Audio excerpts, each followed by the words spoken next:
Vikings talk. It's Purple Daily on Score North and ScoreNorth.com. Purple Daily and part of the Purple Daily family platform, of course, is Purple Access, and Purple Access means Judd, Declan, and my guy Tyler Fornes, VikingsWire.com for the most comprehensive Vikings coverage, one-stop shopping that you can find, updated constantly. You know what? It's the dead of summer. Training camps don't start for 2 weeks or so. That doesn't mean that Vikings Wire doesn't have plenty of fresh content right now, including my most recent column assessing Kwesi Adolfo-Mensa's first year as GM. Yet to come, Declan. More exciting than that, assessing Kevin O'Connell's first year. So nice. check out Tyler's work as well. He does fabulous work. VikingsWire.com. Gentlemen, we are here today to go through, because it's that time of year where it's pretty dead out there, and will be basically for another week and a half or so.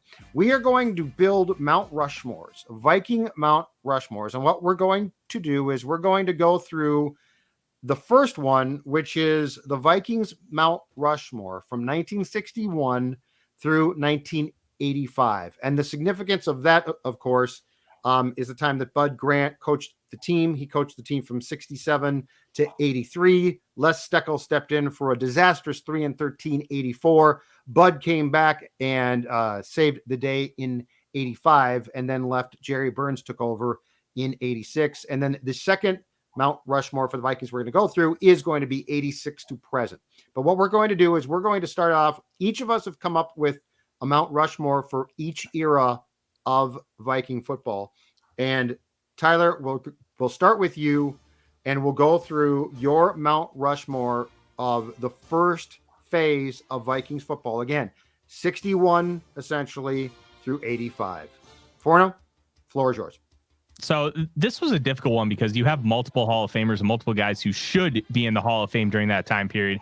And we're not including coaches here, which I think is important to note. Otherwise, I don't think there's any doubt that Bud Grant would be on this list. But because it's a players only, I kept it relatively simple. Carl Eller, Alan Page, Paul Krause, Fran Tarkenton. It was really difficult for me to leave Jim Marshall off this list because of his impact on the defense. And to be honest, it's an abomination he's not in the Hall of Fame, and we can get into that. Hopefully, the seniors committee will finally put him in this year. Yes. 270 straight starts as a defensive end, 130.5 estimated sacks by Pro Football Reference, because remember, it wasn't actually a stat until the late 70s, early 80s. He was so incredibly good, but most people only remember him for that disastrous safety against the 49ers, which is really unfortunate because he was such a tremendous football player.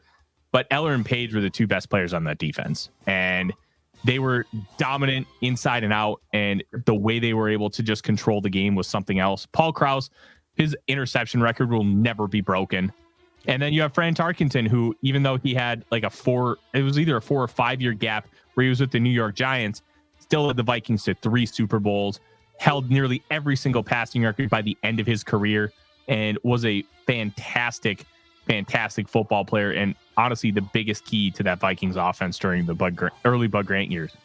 So if Jim was the first guy off your list, who were a couple more who you at least considered before, settling on Tarkenton, Page, Krause, and Carl Eller?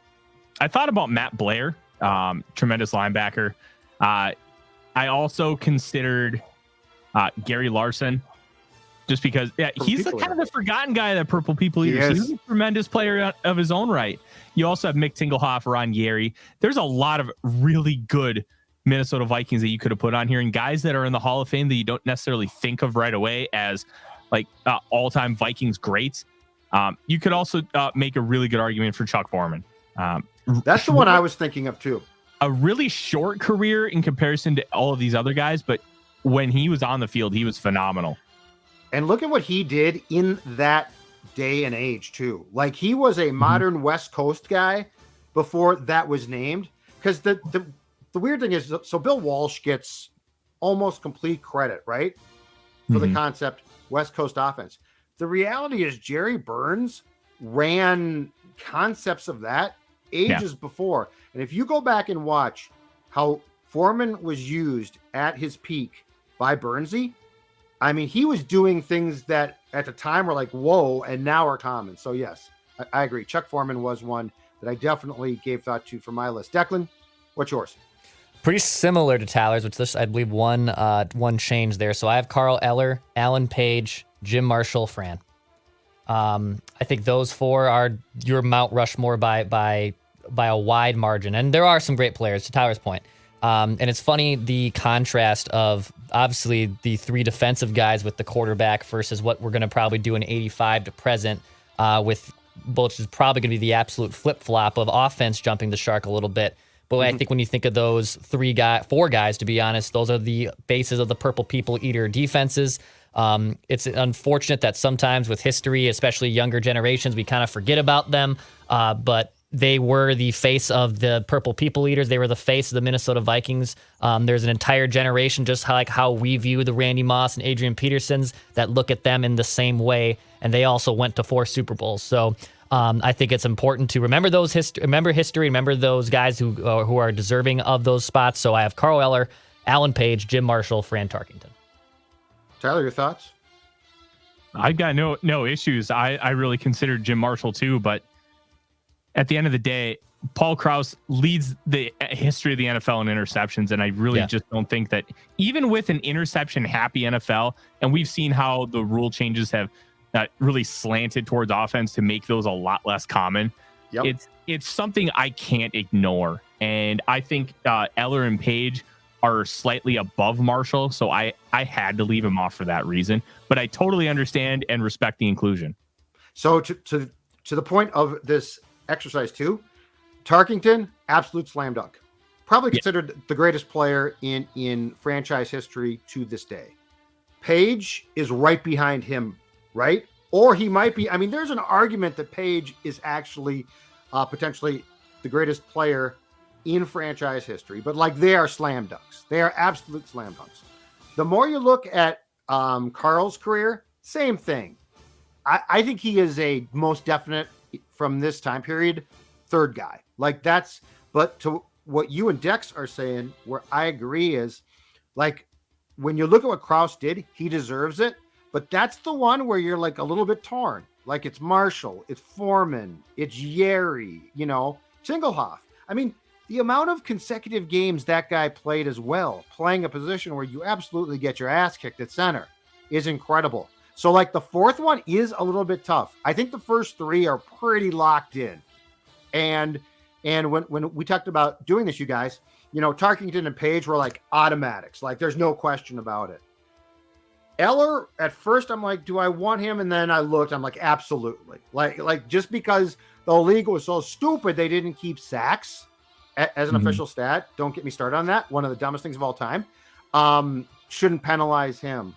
But then, that fourth one is tough just because there's so many viable, good players and talented guys. And I guess I'm with you, 4-0. The Krause thing is what puts him on my list too, because my list is Tarkington, Page, Krause, Eller. And what puts Krause on my list is the picks. But I can't argue with Dex. It's like that is the one where if you were going to drop a guy off, it's Krause.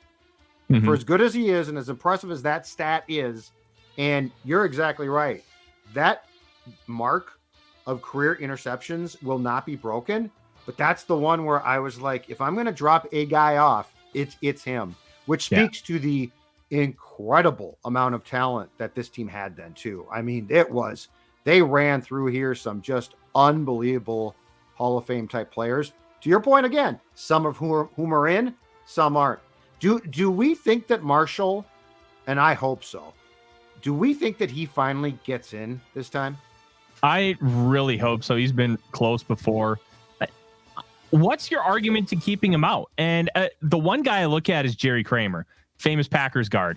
There were so many players from those 1960s Vince Lombardi era Packer teams that were in the Hall of Fame that they did. It was almost like we don't want to put one more guy in because there's already too many. If they're that good, put them in. The way some of these Hall of Fame committees and voters end up viewing these halls of fame is quite frankly bogus, and baseball's the worst of them. Like baseball Agreed. People are the most like I don't even know the right words. They're snobs. Oh yeah, They're that's a good one. snobs. If you don't meet X, Y, and Z, it's an absolute no. Like the steroid era, don't even get me started. That's Bud Selig's fault. Bud Selig allowed the steroid era to happen, and you're punishing only the players who got caught. Everybody was doing it. Some players just didn't get caught. Pitchers reducing, hitters reducing. Like you just need to eliminate it. And I say all that because not putting Marshall in the Hall of Fame because two of his other defensive line mates were in there. Marshall was at points was better than both of those guys. He set records. No lineman's going to touch 270 straight starts. Like the only guy who came close was Joe Thomas. He only made it 11, 12 years before he had to retire. Like these things matter. Jerry Kramer had to wait like an extra 40 years. That's an abomination. Making Jim Marshall wait 40 years is also an abomination for pretty much the same reasons. Dominant when they were playing the game of football, but you're not putting them in because of their teammates. That's a bunch of crap. And they need to fix it. I happened to be at Lambeau for when they gave Jerry his Hall of Fame ring and they did the whole thing. That was the tie in 2018. It was really cool to hear him talk and hear how other people like spoke so highly of him. But you got to remedy this, and you got to remedy this right now. The thing about this too, though, that makes no sense is one, Marshall is no longer at the mercy of the panel of writers, broadcasters. So he is now being considered by a veterans committee, which should just walk him in. It's like Oliva finally got in, right? Because he was voted in by contemporaries who had seen him play.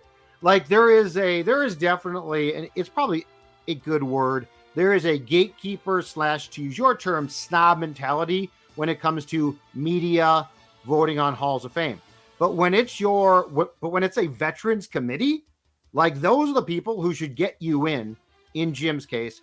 The other thing too, to go back to what you said, if Jim Marshall, I think it was 1964, if his wrong way run in Kezar Stadium is still impacting anybody, then you shouldn't have anything to do with this entire process.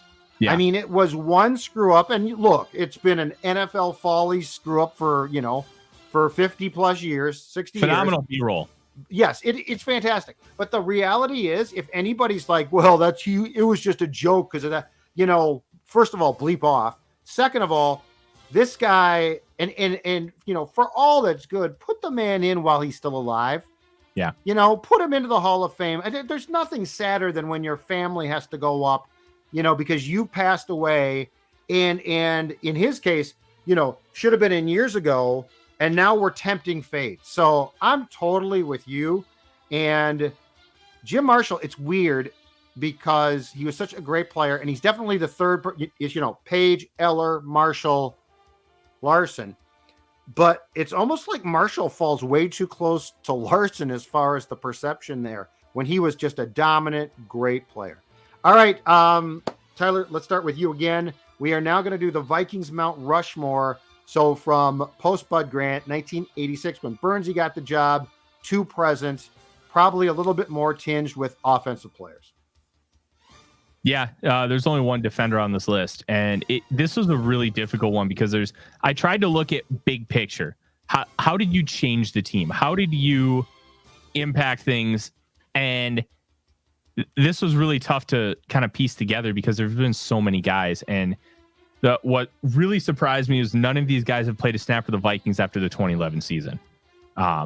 Nobody truly current. The number one guy in this list who arguably is, in my opinion, the most iconic Viking of all time is John Randall.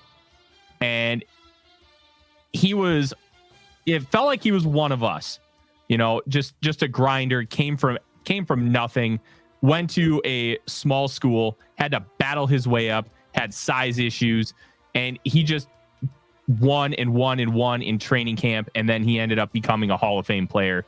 The face paint, it looked like he was ready to go to war with Braveheart, and he got fined multiple times for it, but it didn't matter. He was one of the more intimidating people ever. But then when you'd see him off the field, he was just smiling, like just had $1 million smile. Like that just kind of epitomizes what Minnesotans are. We're very nice, but if we get in battle, we're going to go to war with you. And I think that's why as like a kid in my formative years, I related to him a lot in just how we went about our business. And pair that with just him being a phenomenal football player. And the only guy that I could really compare to somebody like Aaron Donald, John Randall was the first, the undersized defensive tackle who could just dominate you inside and out with a little bit of everything. Second guy is Chris Carter. He obviously had his issues in Philly. Buddy Ryan was infamous, said, I love you, but I can't help you anymore. Comes to Minnesota, cleans up his act. And in an era where you did not put up big receiving stats, back-to-back years in 94 and 95 of 122 catches, beating Herman Moore's record of 118 in 1993. He was arguably the best receiver of all time. Even when Jerry Rice was playing, you could make that argument for him because of how technical he was. He never dropped a ball. Even in practice, people would talk about he never dropped anything. And he would catch balls one-handed. He was the inventor, basically, of the toe drag swag that now is used by Nate Burleson. Yep. He was so incredible, so technically proficient, and he did it for so long that he was the offense for such a long time. And you had Robert Smith, but until like the latter end of his career, Robert Smith was dealing with a lot of injuries. So you didn't see him on the field consistently. He had a torn ACL, 1993 or 1994? And then he retired early because of injuries and just wanting to maintain his long-term health. Plus, I think he went to medical school. So Carter's number 2 for me. 3 is Randy Moss. Moss not only changed things in Minnesota because Red McCombs, he just bought the team. They had spent like 2 of the previous 4 years talking about the team maybe moving to Birmingham, Alabama. There were blackouts in 97. I remember the game against Carolina Panthers. Brad Johnson caught his own touchdown pass. That was a blacked out game. I remember going to see my dad's friends at the Hamel Fire Department that day because we couldn't watch it. Nobody could watch it. And once Moss got into town, there was not a blackout for the entirety of the Minnesota Vikings franchise. He revolutionized the fan base. He made so many of us Vikings fans because of how he played, how explosive he was, and how special 1998 was in so many different ways. The 3 deep, the posters, like the t-shirts, the jerseys. It felt different in 98 than it's ever felt before. The closest I could think of was maybe 09 or 17. 98 just felt different. It was because of Randy Moss. I don't know if I've ever told this story to you, Judd. When I was a kid, I was obsessed with watching football. I watched a lot of Marshall football, believe it or not, whenever it was on ESPN. Dad asked me that morning, who do you want the Vikings to draft? And I said, Randy Moss. Buddy came over and said, we got Randy Moss. And I was basically like a kid in a candy store. He was the guy I wanted. He was the guy we got. He changed Vikings football forever. And he, in my opinion, is the reason why the NFL has turned into a pass-happy league, because he changed the game forever with how he was able to beat defenses. The last one is going to be controversial, and quite frankly, I don't care. I'm giving it to Steve Hutchinson, not Adrian Peterson, not somebody like Brett Favre, not Jared Allen, Steve Hutchinson. When he got here, Brad Childress was trying to build this team, and he was trying to build this team in the trenches. Hutchinson changed so much for this team with his mentality, with his attitude, with his excellent play on the field. He was the catalyst of, in my opinion, of why 2009 happened. You can try and credit a lot of different people. You can try and credit Peterson. You can try and credit Jared Allen. You can try and credit Brett Favre, Percy Harvin. You name it, you can try. Steve Hutchinson was the epitome of why they were able to make that run, because of how he played football, how he approached the game, and his elite skill set for playing the guard position. Guards don't matter, but when you have an elite one like Steve Hutchinson, a Zach Martin, a Quentin Nelson, it can be a true game changer for your offense, and he was. Then that's my list. Interesting. Dex? Yeah, I had Hutch just off of it. Honorable mentions I wrote down before I even get to my 4, because I think that is worth discussing. I have Hutch as 1. I have Matt Burke as 1. I have Harrison Smith as 1. And then I also, as I know this is a little cheap, but I had the Williams Wall. I'm going to combine them as 1. just because of how much of an impact they made. And I know it's two different players, but man, the Williams wall was incredible. They set an NFL record. They basically made every team not be able to run on them. I know in return, the Vikings pass defense wasn't great on the other side of that, but the Williams wall kind of changed and made the defensive line a big thing in the NFL. Those two together were a monster. So I had those four just off, but I wouldn't be upset if anyone put them on either.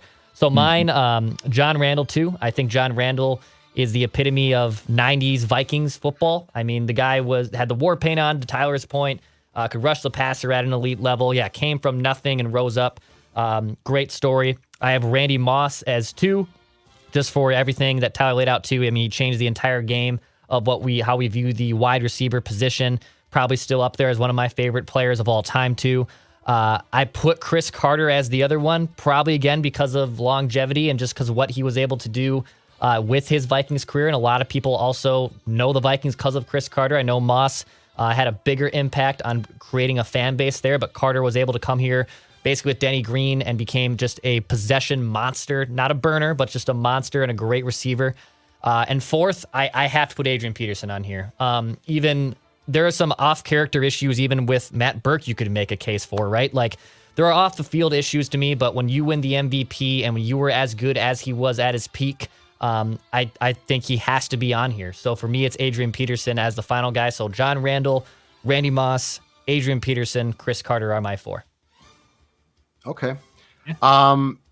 So I'll start by saying this, and it's a tremendous indictment of this franchise.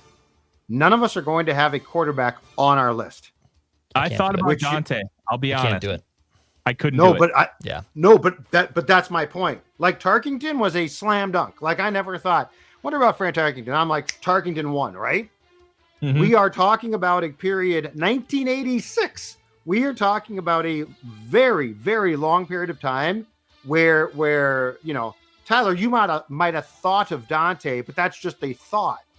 If there is not, in my opinion, an unequivocal quarterback, this quarterback has to be on my list. You got problems. Like, that's how you don't win a Super Bowl, in my opinion. And this team, since that time, they have cycled through a number of QBs. Some have been good. I think Culpepper was the one that looked like he was tracking to be a franchise guy. And unfortunately, because of things in and out of his control, that didn't take place. But here's my list, okay? My top one, so my Tarkington in this case, I guess, is Moss. Change the franchise.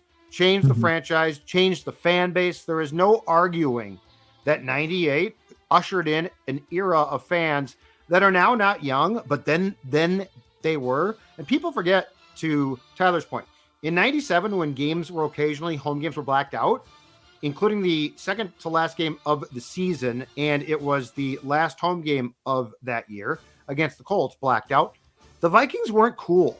Like, the Vikings weren't this, we got to go party at the Vikings game. The Vikings were sort of stale, and I felt like at that time that they were sort of teetering on the Met Stadium fans, who were really old by that point, and they hadn't really cultivated a new fan base yet. And the selection of Moss and the fortunate break he dropped to him changed all of that. And in retrospect now, Tyler, you're right. Like, I think the league looked at Moss. Moss did for the National Football League in the fall and winter of 98 what steroids did for baseball. I think the league looked at this and like, oh my God, look at this offensive this is great football. How can we get more of this? And they tightened up the rules on defenders. So Moss is my Tarkington here. He's one. My second, John Randall. So you ran through a bunch of the same reasons why I would pick him. But, I mean, here's an undrafted guy, undersized. Any team outside of the Vikings, I think, moves him to defensive end and never asks a question. And he probably would have been very, very good there. But, I mean, the Vikings had the gall to say, you know what, dude, no, we'll line you up inside. And he probably altered the games ultimately in a lot of the ways that Page did too, because they're these undersized, not really huge guys causing havoc. And both of those were at a time when a lot of teams still thought we need big guys who can, fill up space at defensive tackle.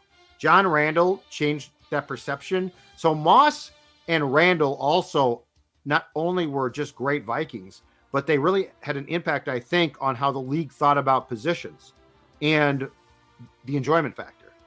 3, Chris Carter.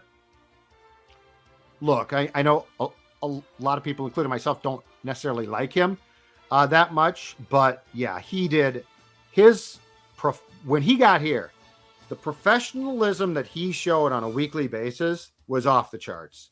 And yeah, toe tapping was not really common until him. Like, some guys did it, but not like that. And again, we're talking about a guy that I think changed the perception of the position. And he did things too. And I guess it's hindsight now to say it was a game changer. But I mean, CC ran that summer camp in Florida where they would run hills and stuff. I mean, he was one of the guys who was turning the sport into a year-round conditioning. Here's how we get better. So he's my 3rd. And my 4th might surprise you guys a bit, but I think he's one of the great Vikings of all time. And we don't talk about him enough. 3-time first-team All-Pro, went into the Hall in 2018, Randall McDaniel. Yeah. As good as Hutchinson was, I think Randall McDaniel's the best guard to ever play for this team. And again, he had that goofy stance, but he never got beat. And he was an athletic freak. I mean, for a man that size, complete freak. What he Didn't could he run do. like a 10-6, 100 meters or something? Yes, it was nuts. It was nuts. He never got beat. He physically, like, from his stance, if you go back and watch tape, you guys, it makes no sense that he could block guys. Like, he's literally dragging his leg, and then and just a complete once in a generation athletic type. So my guys are Moss 1, Randall 2, Carter 3, McDaniel 4, and leaving Adrian off was tough. Yeah. Like, I struggled with that. He was on my first one, but I couldn't go. I didn't feel like it was fair or proper to go 4 offense deep. Peterson, I guess, is my closest guy off that list, but I think there's a lot. I think there is serious debate with all of our lists for, again, probably at least that last spot. Yeah. I got to say this, the Randall McDaniel stance, for those who have never seen it, is basically doing the stanky leg. Like that's how far down that knee was. It was basically touching the ground. I will say this, one of my honorable mentions that I didn't talk about, and I'm going to be honest, Judd, I'm shocked you didn't. Chris Dolman. Another good one. He was phenomenal. Yep. And as for people my age, most of what I remember of Chris Dolman was when he played for the San Francisco 49ers. Yep. And even in his later days, he's fantastic. Okay. But he was able to just destroy the passer, and he was able to win from so many different alignments. Had, I think, like 156 career sacks, just an absolute behemoth.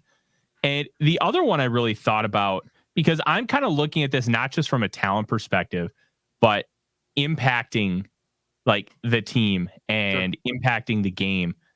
I really considered Everson Griffin in kind of a similar way to why John Randall. I don't think Everson Griffin was as good as John Randall. No. And his first 4 years, he was really slow played because he was just this athletic freak who had some issues at USC. Right. And they gave him that 5-year, $40 million contract when he had free agency because they wanted to keep him around. And that was when they had just gotten rid of Jared Allen. And he was the heart and soul of that Vikings defense and how he conducted himself. Obviously, he had some of the mental health issues, which thankfully it sounds like he's in a great place, which is awesome because that stuff's really scary. But his heart, his passion, his play on the field, like he just epitomized what being a Viking was. And he was at one point, I believe, a first team All-Pro, and I think it was 2017. He was tremendous. And that the spirit of Griffin, I think, earned him at least consideration for this list. Interesting. Yeah, I didn't even think of him. Dolman, I definitely did. Last question, Dex, we'll start with you. At what point in time do you seriously consider Justin Jefferson for this list? Pretty soon. I mean, he could have a monster season moving to the top 5 of receiving, which is absurd given how many great wide receivers this franchise has had. I would probably say one more year of 1,800 yards, and he's probably right on it. Like it's absurd, but that's how much he has made an impact in such a short little time. And he's already leapfrogged some great receivers that we haven't touched on. And he's on the brink of being the best of all time already, which is nuts. Forno? I need more. That's my question. But how much more? Another year, another 2 years? Like he is stupidly good. The way I'm building this list is not just about being stupidly good. I need 3 to 5 more years. Okay. Like Randy Moss was on this team for a relatively short time, but he changed the game. He made like an entire generation fans when being a Vikings fan wasn't super commonplace in this town because there was so much going on with the franchise potentially leaving. And it wasn't cool. No, they were stale.